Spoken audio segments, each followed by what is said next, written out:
欢迎来到巴巴娱乐呀频道，请订阅频道，所以大家不要错过当天最热门的新闻。我们今天的时事通讯包括以下内容：欢迎来到巴巴娱乐呀频道，请订阅频道，所以大家不要错过当天最热门的新闻。我们今天的时事通讯包括以下内容：金鹰奖，王一博众望所归。刘亦菲除名85花胜艺人，诚意很让人意外，激动人心。第32届金鹰奖评选在进行到第2轮时便迎来了大变动。首先，最佳男主奖的投票结果差距过大，令人感到缺乏悬念，这引发了粉丝之间的争议。女主奖又一次出现了第1轮入围与第2轮淘汰的逆天操作。从另一个视角来看，这类突发状况也可以算作一种娱乐的组成部分。让人感到困惑的是，这种频繁变动的排名是否还能令人信服呢？01，真正的男主是谁？金鹰奖最引人注目的当属最佳男女主角的提名，这次也毫不例外。最佳男主角的提名一经公布，立刻引发了众多网友的热议。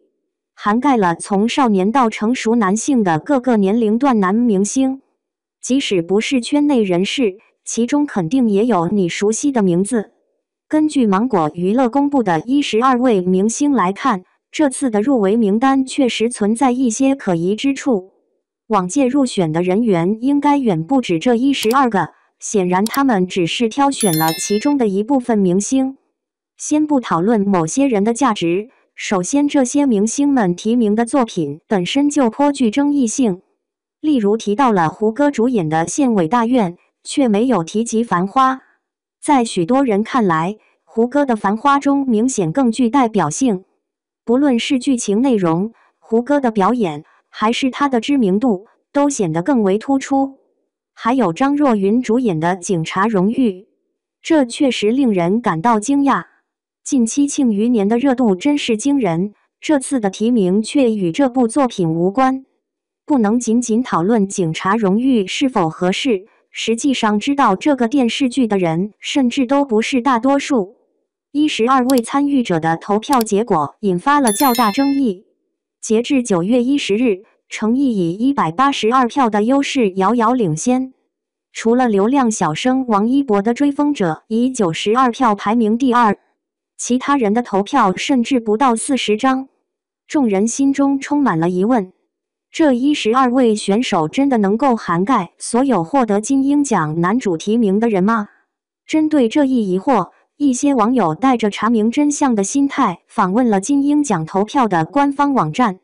不去看还好，一看真让人惊讶。实际上，入围的作品远不止这12个。甚至连代表作在图片中显示的数量都要多。除了诚意、胡歌和王一博等我们熟悉的名字，名单上还有许多其他面孔也很眼熟。例如我们这10年中的侯勇与陈赫，或者是大考的王千源，或三体城中之城的于和伟。这几位可都是当下炙手可热、声名显赫的男演员。此外，之前提到的胡歌《繁花》在官方网站上也提供了投票选项，只能遗憾地说，张若昀的《庆余年》未能上榜，实在是太可惜了。那么这次评选中备受期待的男主角究竟是谁呢？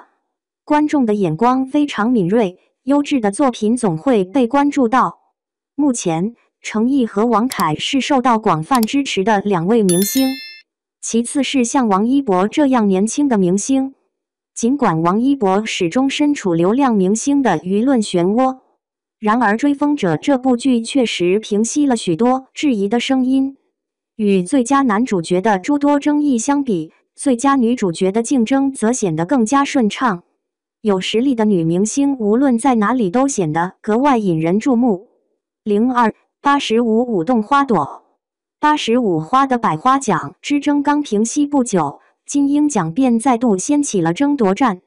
有趣的是，85花姐妹似乎总是被诅咒般，在每次评奖时都会遭遇不少波折，要么是糟糕到一个都无法入选，要么就勉强有一个入围。姐妹们自己并不着急，但她们的粉丝可都是心急如焚。这次可以称为最具希望的一集。在第一次评选中，刘亦菲与赵丽颖双双获选。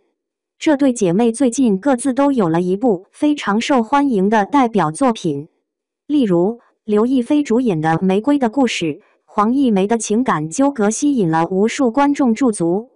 播出后，甚至引发了一阵女性恋爱自由的热潮。不过，刘亦菲的首次入围并不是因为这部作品，可以投票的作品包括《梦华录》和《去有风的地方》。尽管这两部作品的关注度可能不及《玫瑰的故事》，然而刘亦菲的演技能够入选，自然是有其独到之处。赵丽颖参演的作品包括《风吹半夏》和《幸福到万家》。不得不提的是，赵丽颖经过深造后，她的演技确实保持了一贯的水平，无论是哪种类型的女主角都能够轻松掌控。许多观众表示，这两部作品之间根本无法判断哪一部更优秀。其实在这里，有网友提到了一种颇具趣味的奖项投票机制，例如赵丽颖参与了两部作品，而观众最多可以投6票。那么大多数人是否希望分别为她的两部作品投票呢？然而，实际的计算方式并非如此。简而言之，评选的对象是最佳女主角，而非最佳女演员。我们选择的是作品中的主角，而非扮演者。如果你对她的两部作品都投票，不但不会增加票数，反而可能导致总票数被平分。这样的情况下，只有一部作品入选的人实际上具有更大的优势。认真考虑后，确实有其道理，但实际上是否真是这样运算的却未必。在网友们还在犹豫不决选择哪位85花的时候，金鹰奖的官方回应消除了网友们的疑虑。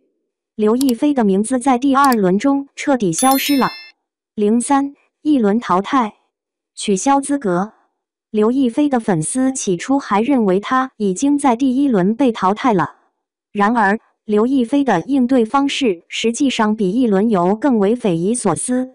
刘亦菲被主办方临时取消了资格。得知这个消息后，刘亦菲的粉丝们简直无法承受。刘亦菲本身性格比较低调，通常只有在推出新作品时才会稍微活跃。这下终于入围评奖了，刘亦菲的粉丝们辛苦了一辈子，总算可以抬起头来了。谁能想到在途中被开除，弯曲的腰终于断裂了。刘亦菲一被除名，网络上便开始流传起各种谣言，瞬间，关于刘亦菲的负面消息纷纷流出。其实刘亦菲并没有做什么不光彩的事情。刘亦菲被取消资格的原因是金鹰奖评选要求参赛者必须持有中国国籍。这件事情被曝光后，刘亦菲的粉丝们开始站出来为她鸣不平。既然刘亦菲的作品被删除了，那么其他外籍选手的作品也应当一并删除。不过，刘亦菲的国籍问题实在不能怪她。刘亦菲在小时候，她的母亲便前往美国定居。当时刘亦菲年纪尚小，想要获得美国的政策支持，只能选择更改自己的国籍。刘亦菲从小在美国生活，但她始终将中国视为自己的故乡。她对国籍这一问题并不太在乎。然而，网友们似乎并不认可。目前，金鹰奖仍处于入围阶段，最终的获奖者尚未确定。网上的声音基本一致，最终的结果也不会相差太多，顶多就是从那几个人中选出一个。在这里提到遗憾时，刘亦菲表示，如果说是第2，人们都不敢说自己是第1。本来有资格入围的女星，却因国籍问题而被无情剔除。希望金鹰奖的组织方下次能更加细心。这种先筛选入围再进行淘汰的做法，不仅损害了明星的形象，同时也影响了奖项本身的价值。